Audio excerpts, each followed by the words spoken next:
Varicose వ్యాధితో బాధపడుతున్నారంట. తక్కువ ఖర్చుతో ట్రీట్మెంట్ కావాలి అనుకుంటే ఎవిస్ హాస్పిటల్ని సంప్రదించండి. నమస్తే రమ్మగారు. నమస్తే జయ. కొత్త ప్లేస్లో పడుకుంటే నిద్ర పట్టదు రమ్మగారు కదండి. ఇది చాలా మందికి ఉంటుంది. మీకుందా రమ్మగారు? ఉంది. అస్సలు నిద్ర పట్టదండి. ప్లేస్ మారిన, కొత్త ప్లేస్ వదిలేయండి, ఇంట్లో ప్లేస్ మారిన నిద్ర పట్టదు రమ్మగారు. అందరికీ అంత ఉంటుంది. బ్యాడ్ హ్యాబిట్ అను. అవునా? చాలా మందికి ఉంటుంది. అది సహజమైంది.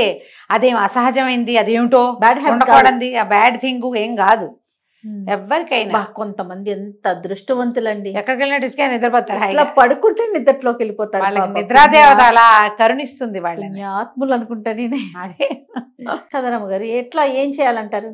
ఏం చేస్తాను జయ, ఏం ప్రిపేర్ అవ్వాలి, మనల్ని మనం ప్రిపేర్ చేసుకోవాలి. నేను కార్లో ఎక్కిన కాసేపటికి ఏసీకి నిద్ర వస్తుంది జయ. నాకు ఏసీ కాసేపు ఏసీ తగిలింది, కొంచెం చిన్న నిద్ర, ఎక్కువ గంటల తరబడి పడుకోను.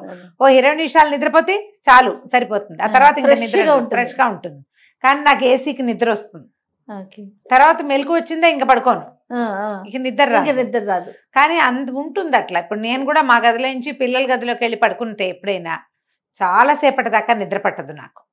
ఎవరికైనా మంచము, ఆ పడుకున్న నిద్ర తాలూకు సుఖం, ఆ అలవాటు, ఆ దిండు, తలగడ, పిల్లోస్ తోటి కూడా ఒక ప్రాబ్లం, మ్యాట్రెస్ తో ప్రాబ్లం మారినా సరే అటు ఇటు ఎడం వైపుకి తిరిగి పడుకోవడం, ఒకవైపుకే తిరిగి పడుకునే అలవాటు ఉంటే పక్క కుదరదు. పక్క కుదరకపోవటం చాలా సహజం. కాకపోతే విపరీతంగా అలసిపోయామనుకో జయ, అప్పుడు నిద్ర సుఖం ఎరగదంటారు కదా. నిద్రపోతాం. తిండి రుచి ఎరగదు, ఆకలి రుచి ఎరగదు, నిద్ర సుఖం ఎరగదు, వస్తుంది. కానీ అలా కాకుండా మామూలు రోజువారీది అయితే ప్లేస్ మారితే నిద్ర రాదు. ఆ ప్లేస్ 2-3 రోజులకి అలవాటు అవుతుంది. చంటి పిల్లలు కూడా కొత్త ఇళ్ళకి వెళ్తే నిద్రపోరు చూడు. ప్లేస్ నెల తర్వాత, నెల రోజులు అమ్మమ్మ గారి ఇంట్లో ఉండి నెలలంగానే నాయనమ్మ గారింటికి వెళ్తే 1 రోజు 2 రోజులు సతాయించేస్తారు. ఏరియా ఇది మారిపోయి 2 రోజులు ఉంటుంది. నెలలోపు పిల్లలు కూడా గుర్తుపట్టేస్తారండి. గుర్తుపట్టేస్తారు. అవును అవును. ఏంటంటే ఈ శరీరానికి ఆ రకమైన అలవాటు అయిపోవటం వల్ల అలా ఉంటుంది. అది సహజమే, అదేం పెద్ద చేయకూడదు, ఉండకూడని వ్యవహారంగా అనుకోవద్దు. కాకపోతే ఏంటంటే మనకి నిద్ర అవసరం. రేపు పొద్దున్న ఫ్రెష్ గా, ఇప్పుడు ఊర్లో వెళ్తామా, ఏదైనా ఊరు వెళ్తే అప్పుడు అలా అనిపించదు. ఎందుకంటే మనం ఆ ఊళ్ళలో ట్రిప్పుల్లో తెగ నడిచేస్తాం. అవును అవును, అలసిపోతాం బాగా. ట్రిప్స్ లో అలిసి నిద్ర వస్తుంది. ట్రిప్ ప్లేస్ కూడా కొత్త ప్లేసే కదా. కానీ మనం చుట్టాలిళ్ళకి వెళ్ళినప్పుడు అప్పుడు దీన్ని ఫేస్ చేస్తూ ఉంటాం. నిద్ర పట్టలేదు అలా, బాడీ అలసట మీద ఉంటుందంటారా? శరీరం అలసిపోతే నిద్ర వస్తుంది. కాస్త ఒక 5 నిమిషాలు గిజాటుతోటి నిద్ర వస్తుంది. ప్రధానమైనది ఏంటంటే దీనికి ఎక్కడైనా మనకు నిద్ర అసలు పట్టకపోయినా, మన ఇంట్లోనే రూములు మారి నిద్ర పట్టకపోవటం, ఏదైనా గాభరాగా ఉండి, లేదా కొత్త వాళ్ళ ఇంటికి, అక్క ఇంటికో అన్న ఇంటికో వెళ్ళినప్పుడు నిద్ర పట్టకపోవటానికి శ్వాస మీద ధ్యాస పెట్టుకుంటే నిద్ర వస్తుంది జయ. ఎట్లా అంటారు అంటే? కళ్ళు మూసుకుని మనం లోపలికి వెళ్తున్న గాలి, బయటికి వస్తున్న గాలిని అబ్జర్వ్ చేయాలి. ఆనాపానసతి అంటారు, దాని పేరే అది. శ్వాస మీద ధ్యాస. మనం గనక అది ఊపిరి లయబద్ధంగా వెళ్తూ ఉంటుంది. మనకి మామూలుగా తెలియదు కదా, అదే పీల్చేసుకుంటే అదే వదిలేసుకుంటూ ఉంటుంది. మనం అసలు ఊపిరి పీల్చుకున్న సంగతి కూడా గమనం లేకుండా ఉంటాం మనం. అవును, నిజంగా చాలా మందికి తెలియదు, చాలా మందికి అసలు మనుషులకే తెలియదు, అంత పట్టించుకోము. నువ్వు ఎప్పుడైతే దీని మీదకి దృష్టి వెళ్తుందో అప్పుడు గాలి ఎలా లోపలికి వెళ్తుందో, ఎలా వస్తోందో కనుక నువ్వు దృష్టి పెట్టావంటే, ఈ కొత్త చోటు నాకు నిద్ర పట్టదు అని ఉంది చూసావా, సబ్ కాన్షియస్ లో అది మర్చిపోతాం. ఓకే, ఈ కొత్త ప్లేస్ ఇది ఏ బ్రెయిన్కి ఉంటుంది? సబ్ కాన్షియస్కి ఉంటుంది. దానికి తెలుసు అదే ఇది కొత్త ప్లేసు, నీకు నిద్ర పట్టదు అని నీకు గుర్తు చేస్తూ ఉంటుంది. అవును. ఇప్పుడు ఎప్పుడైతే మన దృష్టి శ్వాస మీదకి వెళ్ళిపోతుందో ఆటోమేటిక్గా సబ్ కాన్షియస్ ఆఫ్ అయిపోతుంది. మన కాన్షియస్ అంతా దేని మీదకి వెళ్ళింది? బ్రీత్ మీదకి వెళ్ళిపోయింది కదా. బ్రీదింగ్ మీదకి వెళ్ళేసరికి ఆటోమేటిక్గా నిద్ర వస్తుంది. మీకు నిద్ర పట్టనప్పుడు ప్రతిసారి ఈ ట్రిక్ వాడచ్చు మీరు. డెఫినెట్గా అండి. మీరు లెక్క పెట్టండి, లోపల తీసుకుంటున్నాం, బయటకు వదిలిపెడుతున్నాం. ఇప్పుడు మనం వాలంటరీగా మామూలుగా ఇన్వాలంటరీగా తీసుకుంటాం శ్వాస. వాలంటరీగా ఆలోచిస్తూ గాలి లోపలికి వెళ్తుంది, బయటకు వస్తుంది. ఒక 9-11 లెక్క పెట్టేసరికి నిద్ర వచ్చేస్తుంది. మంచి పాయింట్ అండి ఇది, చాలా మంచి పాయింట్. చాలా అంటే చాలా. మీరు ప్రాక్టీస్ లో ఉన్నారా? లేకపోతే ఇంత బాగా ఎలా చెప్తాను? అర్థమవుతుంది మీ ఎక్స్పీరియన్స్ నాకు జనరల్గా ఒక ఏజ్ వచ్చాక ఎవరికైనా కూడా జయ కొంత వయసు వచ్చి వాళ్ళందరికీ అనుభవం ఉంటుంది. ఏ 1 గంటకో 3 మెలకు వస్తుంది జయ. ఓకే. ఇక నిద్ర పట్టదు. 2 గంటల పాటు మెలకుగానే ఉంటాను నేను. ఉండి పొద్దున్నే నేను 5:30కో 6కో ఎటాలేస్తాను, 7 దాటిపోతుంది. అందులో బాక్సులు కూడా లేదా? బాక్సులు హడావిడి పాడు ఏం లేవు కదా, పెద్ద అయిపోయాం, పిల్లలు పెరిగిపోయారు, ఆ పనులు లేవు. పొద్దున్నే చేయాలి. ఉంటే ఇంకంతే లేవాల్సిందే. ఈ 7ంటికి లేచినా నా పనులన్నీ సజావుగానే అవుతాయి, నా ప్రాబ్లం లేదు. కానీ ఎర్లీగా లేస్తే ఇంకా బాగుంటుంది చూడు, అది నేను మిస్ అవుతూ ఉంటా.